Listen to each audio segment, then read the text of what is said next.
예, 하나님 말씀을 보겠습니다. 하나님 말씀은 신약성경 요한계시록 2장 8절에서 11절 말씀입니다. 신약성경 요한계시록 2장 8절에서 11절 말씀, 우리 말씀을 교독하도록 하겠습니다. 서머나 교회의 사자에게 편지하라. 처음이며 마지막이요 죽었다가 살아나신 이가 이러시되 내가 내 사랑과 긍휼을 알거니와 실상은 내가 교요한 자니라. 자칭 유대인이라 하는 자들의 이름도 알거니와 실상은 유대인이 아니요 사탄의 행하니라. 너는 장차 받을 고난을 두려워하지 말라. 볼지어다 마귀가 장차 너희 가운데에서 몇 사람을 옥에 던져 시험을 받게 하리니 너희가 10일 동안 환난을 받으리라. 내가 죽도록 충성하라. 그리하면 내가 생명의 관을 내게 주리라. 이기는 자는 성령이 교회들에게 하시는 말씀을 들을지어다. 이기는 자는 주제 사망의 해를 받지 아니하리라. 아멘. 자, 우리가 많이 들어본 말 중에서 행복 지수가 가장 높은 나라는 이 부탄이라는 그런 나라이고, 또 행복 지수가 낮은 나라는 우리가 굉장히 가고 싶어하고 또 살고 싶어하는 그런 유럽의 선진국이라는 것입니다. 그러면서 이 행복 지수는 선진국이냐 아니냐 하는 것에 달린 것이 아니라 우리의 마음의 문제다 하는 것 같은 것으로 결론을 짓는 것을 우리가 들었습니다. 그런데 저는 이 말을 들으면서 여러 가지 생각이 떠올랐습니다. 이 부탄 사람들이 이 현대의 최첨단의 문화를 다 보고 또 다 경험하고 난 다음에도 여전히 행복을 느끼는가 하는데 의문을 가졌습니다. 우리가 가고 싶어하고 또 살고 싶어하는 그 유럽의 선진국 사람들은 이 부탄 사람들에 비해서 상대적인 빈곤을 느끼고 있다는 것입니다. 이 서구 이 선진국들은 많은 것을 누릴 수 있습니다. 그렇지만은 모두가 이 모든 것을 누릴 수 있는 것이 아니라는 것입니다. 많은 것이 좋은 줄 알지만은 이 모든 것을 누리고 있지 못하고 일부만 누리고 있기 때문에 다른 누리지 못하는 사람에 비해서 상대적인 그런 빈곤감 때문에 불만이 생길 수가 있다는 것입니다. 오늘 이 본문 말씀을 읽으면서 드는 느낌은 뭐냐면 이 서머나 교회 성도들의 삶이 상당히 어려웠다는 것입니다. 또 서머나 교회가 있는 이 서머나라는 그 도시 전체가 어려웠다 그러면은 또 그런대로 이 어려움을 잘 이겨나갈 수가 있을 것입니다. 근데 만약에 이 서머나가 굉장히 살기 좋은 도시였다 그러면 이 서머나 교회 성도들은 이 여러 가지 힘들고 어려운 것이 상대적으로 굉장히 힘들고 어렵게 됨으로써 굉장히 이 어려움을 견디기가 힘들지 않았나 이렇게 생각해 볼 수가 있습니다. 그러면 먼저 이 서머나가 어떤 도시였는지 함께 살펴보도록 하겠습니다. 오늘 읽은 이 본문에 나오는 서머나 교회가 있는 이 서머나라는 이 도시는 오늘날에는 이즈미르라는 것 같은 도시입니다. 이 지난주까지 우리가 살펴봤던 이 에베소에서 약 56km 떨어져 있는 것 같은 곳입니다. 서머나는 요한계시록을 쓸 당시 이 소아시아의 가장 그 아름다운 도시였습니다. 그래서 이 서머나를 아시아의 면류관, 아시아의 꽃이라고 이렇게 불렀습니다. 또 이 서머나는 이 비옥한 흐무스 계곡이 있었습니다. 그리고 또 가장 안전한 항구를 가지고 있는 무역과 이 상업의 도시였습니다. 이러한 몇 가지를 우리가 가지고 생각해 볼 때 서머나는 굉장히 경제적으로 또 환경적으로 좋은 그런 도시였다는 것을 우리가 알 수가 있습니다. 이러한 서머나는 언제 설립이 되냐면 BC 1000년경에 그리스의 식민지로 세워졌습니다. 이 설립 초기부터 이 서머나는 아시아 꽃이라고 불리는 곳이 아니었습니다. 이제 도시가 설립되고 난 다음 400년이 지나고 난 다음에 BC 600년경에 루디아라는 그 사람들이 이 동쪽에서 쳐들어와서 이 서머나는 역사에서 잊혀진 그런 존재가 되었습니다. 그러고 난 다음에 400년이 지나서 BC 200년경에 루시마쿠스에 의해서 이제 그 도시 계획에 의해서 재건된 도시가 바로 이 서머나입니다. 이 루시마쿠스가 누구냐면 이 알렉산더 대왕이 이 죽고 난 다음에 그리스가 4개로 이렇게 분열이 됩니다. 그때 이 한 지역을 맡았던 사람이 이 루시마쿠스입니다. 이 서모나는 이처럼 역사상에서 사라졌다가 다시금 회생한 도시였습니다. 또 이 서모나는 그리스의 식민지로 시작되었지만 로마에 충성을 다했던 그런 도시입니다. 로마가 세계를 다스리는 대제국이 되기 전부터 이 서모나는 로마와 운명을 같이 하겠노라고 했고 또 신호를 지켰습니다. 이 BC 92년경에 이 미드라다테스라는 그와 같은 전쟁이 있었습니다. 이 전쟁에서 로마는 굉장히 불리한 상황에 놓이게 되었습니다. 로마의 군사들이 추위에 떨고 있다는 소식을 들은 이 서모나 시민들은 자기들의 옷을 벗어서 전선에 고생하고 있는 군인들에게 보내주어서 그것을 입도록 하였습니다. 또 BC 195년에는 로마의 여신과 로마의 신을 위한 신전을 세계 최초로 세운 곳이 바로 이 서모나입니다. AD 26년에는 이 소아시아의 여러 도시를 물리치고 로마의 2대 황제인 디베리우스의 신전을 세울 정도로 이 로마를 향한 충성심이 가득했던 곳이 바로 이 서모나입니다. 서모나는 이처럼 산업 그리고 도시의 미관 그리고 정치적 종교적으로 우월성을 나타낼 뿐 아니라 지식과 예술적인 면에서도 높은 평가를 하고 있는 도시였습니다. 또 서모나에는 매년 운동경기가 거행되는 경기장이 있었고 또 도서관도 있었고 또 음악당도 있었고 또 많은 신전이 있는 그런 도시였습니다. 그러다 보니까 이 서모나 사람들은 자기들이 사는 이 서모나가 최고의 도시라는 것 같은 이 자부심이 굉장히 강했던 것을 우리가 알 수가 있습니다. 또 이 서모나의 특징 중에서 빼놓을 수 없는 것이 뭐냐면 이 서모나에는 많은 유대인들이 살고 있는 도시였다는 것입니다. 이 유대인들은 상권을 장악하고 있었습니다. 그래서 그 상권을 이용해서 크리스찬들의 삶을 굉장히 어렵게 하였습니다. 또한 이 정부의 압력을 넣어서 기독교인들을 핍박하도록 하였던 것을 우리가 알 수가 있습니다. 이 핍박이 얼만큼 오래되었냐면 AD 155년까지 지속되었는데 그때 서모나의 감독인 폴리가베라는 사람이 86세로 순교를 당하게 되었습니다. 이 요한계시록에 쓰여질 당시 이 폴리갑이 바로 이 서모나 교회의 성도였던 것을 우리가 알 수가 있습니다.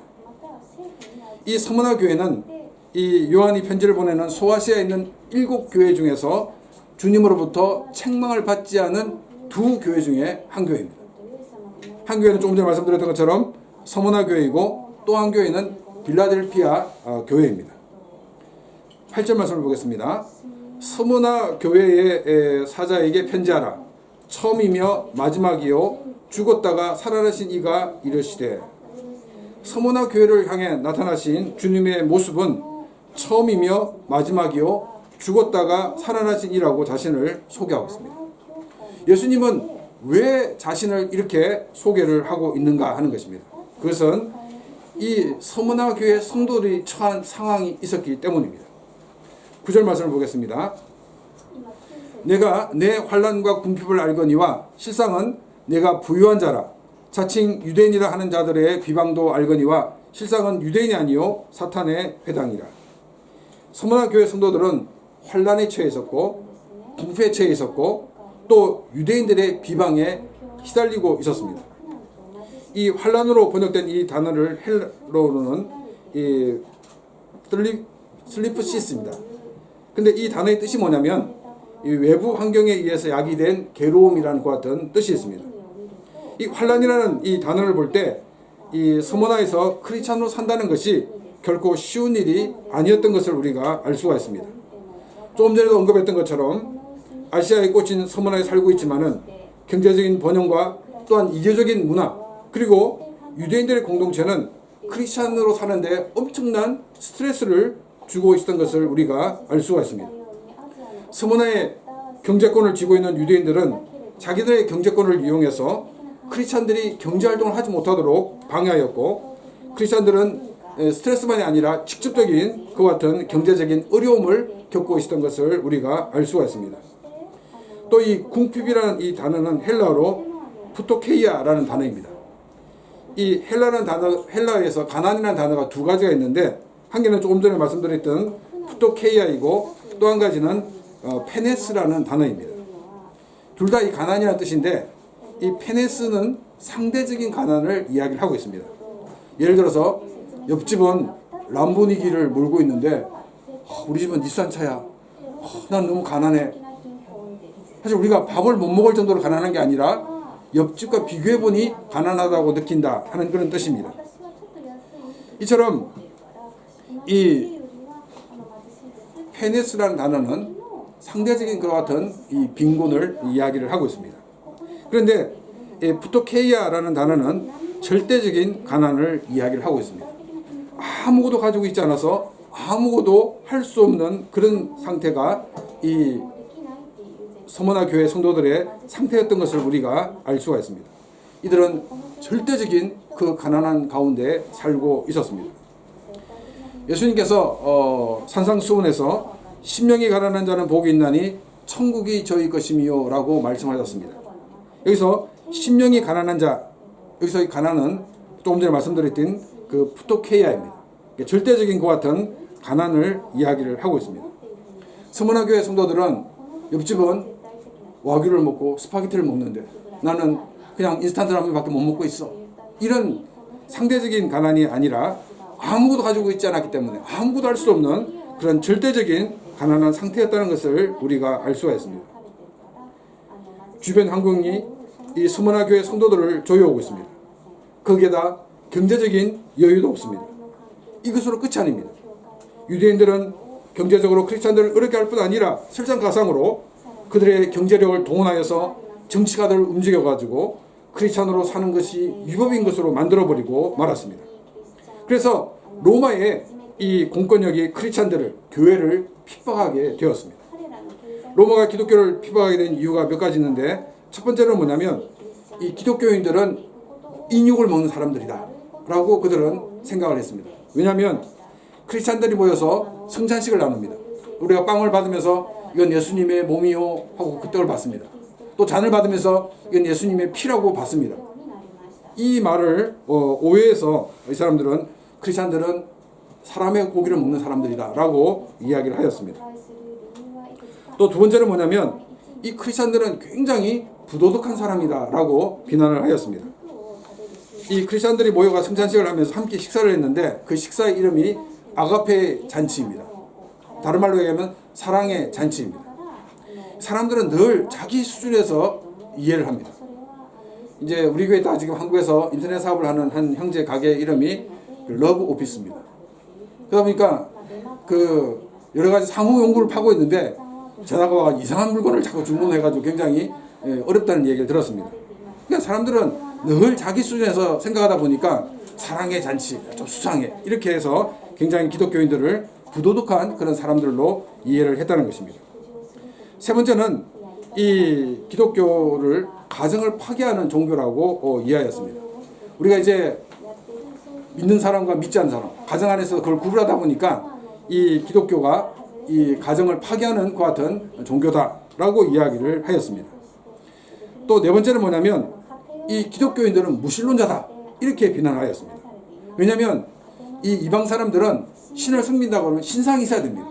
그 신상을 두고 앞에서 이렇게 빌어야 되는데 크리스찬들은 신상이 없는 거예요.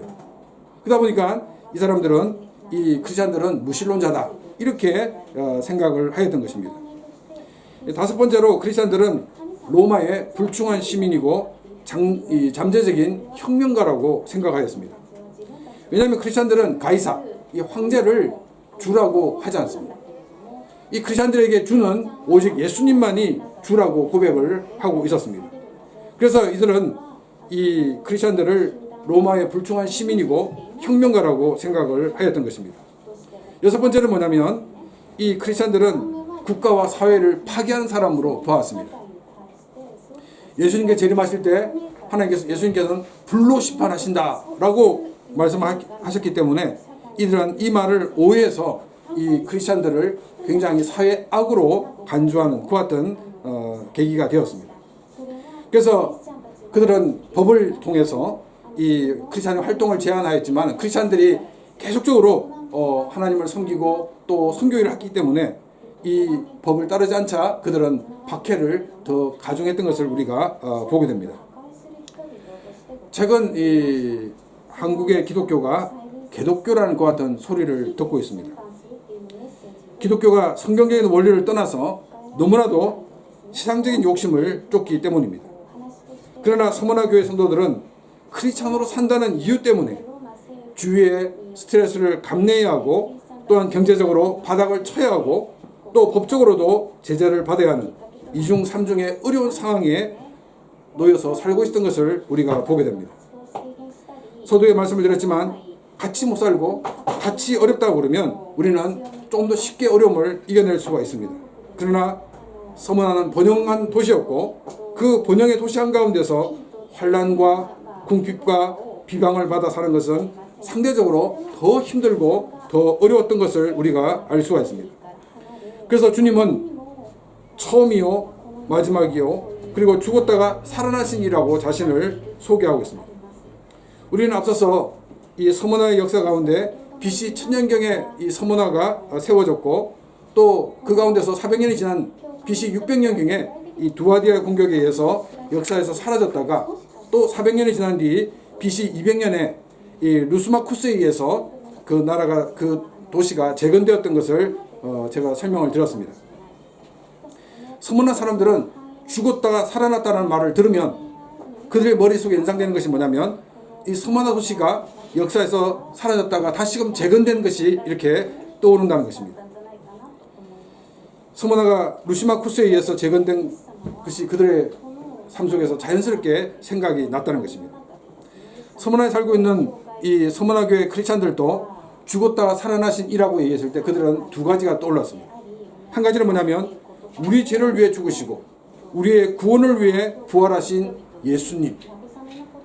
그리고 동시에 그들 속에서 이중 삼중의 고통 가운데 살고 있는 자신들을 재건해 주실 분이라는 것이 함께 떠올랐다는 것입니다. 알렉산더가 죽은 뒤에 4개로 분열되면서 한 곳을 맡게 된 루시마쿠스에 의해서 서머나가 재건되었다 그러면 이 처음과 나중이신 이분이 역사하시면 자기들의 그 삶을 다시금 재건해 줄 것에 대한 그와 같은 확실한 믿음을 가지게 하기 위해서 예수님은 처음이며 마지막이요 죽었다가 살아나신이라고 이 서머나 교회에 말씀을 하고 계십니다. 이 예수님은 처음과 마지막이십니다. 이 말은 바로 예수님께서 역사의 주관자이시고 역사의 주인이신 것을 우리에게 보여주고 있는 것입니다. 그래서 역사의 주인이신 주님께서 일하시면 모든 것이 가능하다 하는 것을 알려주고 있는 것입니다. 우리는 서머나 교회 성도들과 삶을 비교해 보면 우리의 삶은 과연 어떤 삶을 살고 있습니까? 크리스찬으로 믿음을 지키고 사는데 엄청난 스트레스를 받고 있습니까? 우리는 크리스찬으로 사는 것 때문에 경제적으로 어려움을 겪고 있습니까? 우리가 크리스찬으로 사는 것 때문에 옥에 갇히고 고문을 당하고 있습니까? 우리가 살고 있는 이 환경과 또 서머나 교회 성도들이 살고 있는 환경을 비교해 보면 우리는 너무나도 편안하고 너무나도 좋은 환경이라는 것입니다. 우리가 서머나 교회 성도들보다 나은 것도 없는데 우리는 너무나도 좋은 환경에 있다는 사실입니다. 그런데 우리가 좀 부끄러워해야 될 면들도 많이 있는 것을 느끼게 됩니다. 우리는 좋은 환경과 좋은 여건 속에 살고 있으면서도 우리는 크리스찬으로 제대로 살고 있지 못하다는 것입니다. 우리는 조금 스트레스를 덜 받기 위해서 크리스찬의 양심을 접어놓고 있습니다. 우리는 조금 손해를 덜 보려고 이 크리스찬의 그 신앙 양심을 팔아버리고 있다는 것입니다. 우리는 서머나 교회 성도들처럼 이 물질적인 절대적인 빈곤은 아니지만 우리는 심령이 가난한 사람들이 되어야 합니다. 조금 전에도 말씀드렸듯이 여기서 가난은 아무것도 가지고 있지 않기 때문에 아무것도 할 수 없는 것을 말하는 절대적인 가난을 이야기를 하고 있습니다. 심령이 가난한 사람은 자신은 아무것도 할 수 없음을 인정하고 오직 하나님의 은혜만을 바라는 사람입니다. 심령이 가난한 사람이 되어서 천국을 소유하는 그런 귀한 삶이 되기를 바랍니다. 내가 내 환난과 궁핍을 알거니와 실상은 내가 부유한 자라. 이 푸토케이아, 절대적인 빈곤에 살고 있는 성도들을 향해서 예수님은 실상은 내가 부유한 자라고 말씀을 하고 계십니다. 여러분, 우리가 이 사람이 부자인가 아닌가를 가지고 우리는 무엇을 가지고 평가합니까? 그 사람이 얼마를 가지고 있느냐. 우리는 그것을 가지고 이 사람이 부자다 아니다고 평가를 하게 됩니다. 어떤 사람은 많은 재산을 가지고 있습니다. 그런데 막 이 돈 쓰는 것이 너무 아까운 거예요. 그래가지고 돈을 한 푼도 못 쓰고 그대로 죽었습니다. 우리는 이런 사람을 부자라고 말할 수 없을 것입니다. 또 어떤 사람은 많은 재물을 가지고 있습니다. 근데 이 재물을 가지고 자신을 꾸미고 자신의 즐거움을 위해 사용하는 사람도 우리는 부자라고 말하지 않습니다. 숫자적으로는 그 사람은 부자입니다. 그러나 그들의 삶을 보면 그들이 결코 부유한 삶을 살고 있지 않음을 우리는 보게 됩니다. 그 증거가 뭐냐면 이 사람들은 물건 한 개 뭐 몇천만 원, 몇억 하는 것을 삽니다. 또 삽니다. 뭐 어떤 건 빨간 거, 어떤 건 노란 거, 같은 모양인데도 색깔마다 다 사는 사람도 있고, 이처럼 여러 가지를 이렇게 막 사는 것도 결국은 그들의 삶이 풍성하지 못하기 때문입니다. 또 어떤 사람은 그 점심을 먹기 위해서 헬기를 타고 다른 지역에 가서 한 끼를 먹고 옵니다. 몇 천만 원을 써놓은 거예요. 근데 이걸 막 굉장히 자랑스럽게 생각합니다. 근데 이것이 정말로 이 자기 삶에서 풍성함을 누리기 때문에 그렇게 한 것이 아니라 빈곤하기 때문에, 자꾸 자기 자신이 이 궁핍함을 느끼기 때문에 그들은 이런 모습으로 자신의 부를 표출하고 있다는 사실입니다. 우리는 내가 가져온 이것을 다른 사람을 위해 사용할 때 참된 부유함을 느낄 수가 있습니다. 우리는 내가 가져온 이것을 주님의 나라를 위해 사용할 때 우리는 참된 부유함을 느낄 수가 있다는 것입니다. 우리가 잘 알고 있는 션이라는 가수가 있습니다. 이 사람은 정말로 자기의 것을 깨뜨리면서 다른 사람을 섬기는 데 사용하고 있습니다. 우리는 이 나의 가지고 있는 이것을 나를 위해서, 만을 위해 사용하는 것이 아니라 이것을 깨뜨려서 다른 사람을 섬기는 데 사용하는 그런 삶이 되기를 바랍니다. 또한 우리는 이것을 주님의 나라를 위해 사용함으로써 더욱더 풍성한 삶을 살아가는 그런 귀한 삶이 되기를 바랍니다. 서문화교회 성도들은 절대적인 빈곤 속에서 정말 아무것도 가지고 있지 않지만 다른 성도가 어려움을 당하면 자신이 가지고 있지 않은 그것에서 깨뜨려서 그들을 섬겼습니다. 크리스찬 가운데 한 사람이 옥에 갇히게 되었습니다. 남은 가족이 살기가 정말로 힘들고 어렵습니다. 이럴 때 그들은 함께 힘을 합쳐서 그 남은 가족들을 도와서 함께 살았던 것을 우리가 보게 됩니다.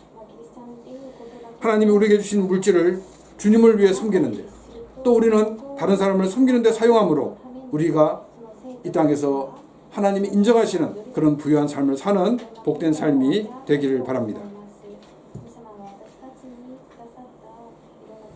자칭 유대인이라 하는 자들의 비방도 알거니와 실상은 유대인이 아니요 사탄의 회당이라. 예수님은 이 유대인 공동체로부터 받는 비방에 대해서도 한 말씀을 하셨습니다. 이 유대인이라는 명칭은 이제 크게 두 가지가 있습니다. 한 가지는 뭐냐면 이방인으로부터 듣는 이 유대인이라는 의미와, 또 하나님을 아는 사람들이 말하는 이 유대인이라는 의미가 두 가지가 있습니다. 근데 이제 이방인들에게는 이 유대인 이러면 좀 별난 사람, 이렇게 인정이 되었습니다. 그래서 굉장히 조롱 섞인 그런 말이었던 것을 우리가 알 수가 있습니다. 왜냐하면 많은 종교인들은, 그 당시에 많은 종교를 가진 사람들은 신상을 두고 신을 섬겼는데 유대인들은 신상을 만들지 않았습니다. 또 이들은 로마의 신들을, 또 로마의 황제를 신으로 섬기지 않았습니다. 그래서 처음에는 굉장히 이질감을 많이 가지고 있었는데 로마인들이 이 유대인들의 그 특성을 이해하고 그냥 그들을 받아들였습니다. 그래서 이 유대인들은 로마 종교를 믿지 않아도 이 로마 사회 속에 살 수 있는 것 같은 사람들이 되었던 것입니다. 이 초기의 기독교가 로마로부터 핍박을 받지 않았던 이유가 뭐냐면, 로마 사람들은 이 기독교를 유대교의 한 분파라고 생각을 했습니다. 그런데 이 유대인들이 이제 이 기독교를 핍박하고 또 모함을 하게 됨으로써 로마 정부가 본격적으로 기독교를 핍박하는 그런 모습을 우리가 보게 됩니다. 또 한 가지 이 유대인이라는 명칭은 이 하나님을 섬기는 사람들에게 있어서 유대인이라는 명칭입니다. 이 하나님을 섬기는 사람에게서 유대인이라는 명칭은 하나님의 백성이라는 뜻입니다. 그런데 주님께서는 뭐라고 말씀하시냐면 유대인을 향해서 자칭 유대인이라고 하는 자라고 얘기하고 있습니다. 이 말은 무슨 말입니까?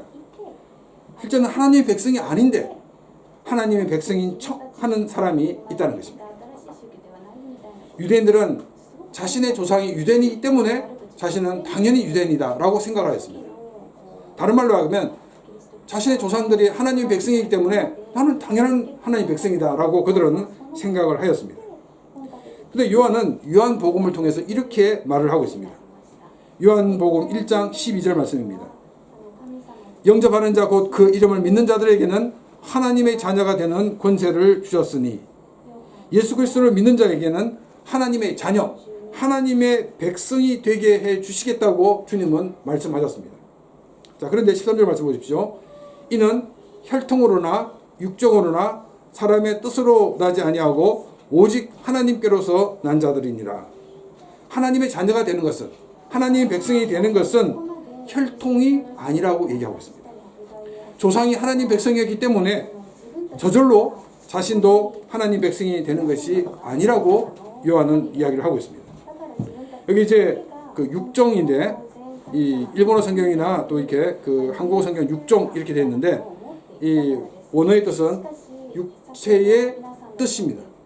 이 말은 무슨 말이냐면 자연적인 출생을 한 사람, 자연적으로 출생한 사람은 그 어느 누구도 하나님의 백성이 저절로 될 수가 없다는 것입니다.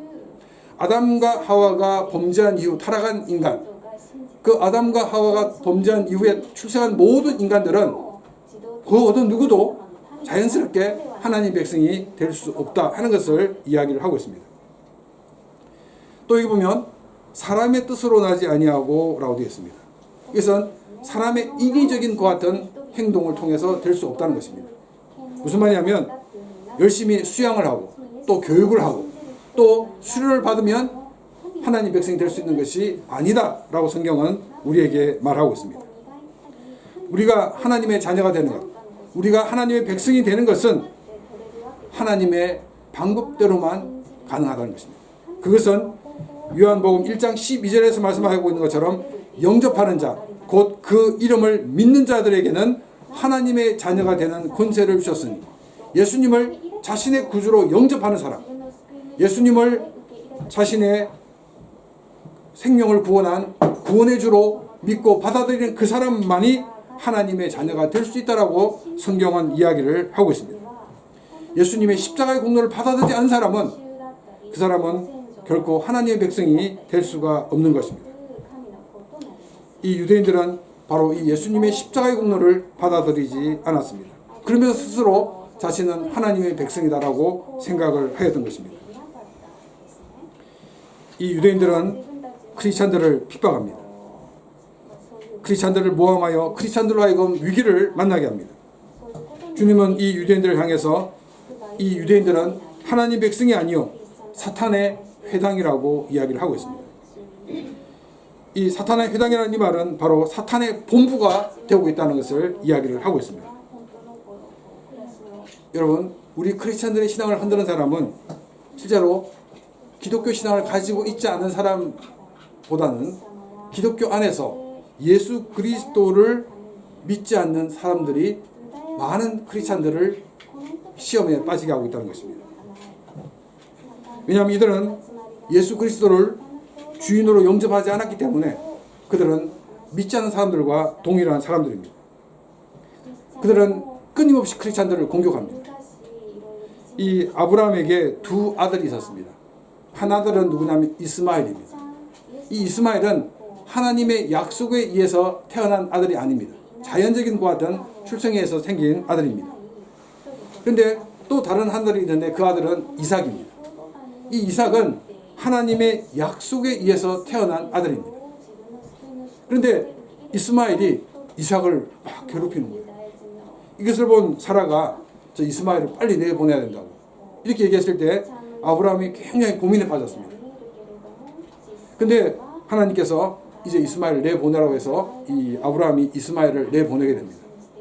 요 광경은 바로 하나님의 뜻에 난, 하나님의 약속에 의해서 난 크리스찬을 하나님 뜻에 나지 않는 유대인들이, 또 하나님 뜻에 나지 않는 그런 사람들이 크리스찬들을 괴롭히는 모습을 우리에게 보여주고 있는 그런 말씀입니다. 우리는 과연 교회에 다니고 있으면서 예수 그리스도를 우리의 구주로 영접한 가운데 있습니까? 만일 우리가 예수 그리스도를 영접하지 않았다고 그러면 우리는 자칭 유대인이라고 말하는 사람처럼 그냥 자칭 크리스찬에 불과하다는 사실입니다. 이 자칭 유대인들이 크리스찬들을 핍박했던 것처럼 자칭 크리스찬들이 많은 크리스찬들을 괴롭히고 있고 힘들고 어렵게 하고 있다는 사실을 우리는 기억을 해야 됩니다. 우리는 예수 그리스도를 나의 구주, 나의 하나님으로 영접해야 됩니다. 그리고 우리는 예수님이 우리의 삶을 통치하는 삶을 살아야 됩니다. 그런데 어떤 사람은 예수님을 영접했는데 우리 인생의 왕자에 예수님이 계시지 않는 거예요. 예수님이 어딘가 보니까 저기 골방에 예수님을 가둬놨어요. 예수님은 절대 나오면 안 됩니다. 제가 알아서 다 하겠습니다. 하고는 자기가 자기의 왕자에 앉아서 인생을 좌지우지하는, 이것은 만왕의 왕이신 예수님을 모욕하는 행동입니다. 우리는 예수님을 영접해야 되고, 예수님을 영접했다고 그러면 우리의 인생의 왕자에 예수님을 앉게 하셔서 우리의 인생을 다스리도록 우리는 해야 한다는 것입니다. 우리는 초대교회와 같은 초대교회에 있었던 자칭 유대인이 되어서는 안 될 것입니다. 우리는 자칭 그리스도인이 아니라 예수 그리스도를 주로 영접하며 주님의 통치를 받는 삶이 되어서 많은 크리스찬들을 세워주고 또 많은 크리스찬들을 섬기고 주를 위해 사는 그런 귀한 삶이 되어서 하나님께 영광을 돌리는 아름답고 귀한 삶이 되시기를 주님의 이름으로 축원합니다.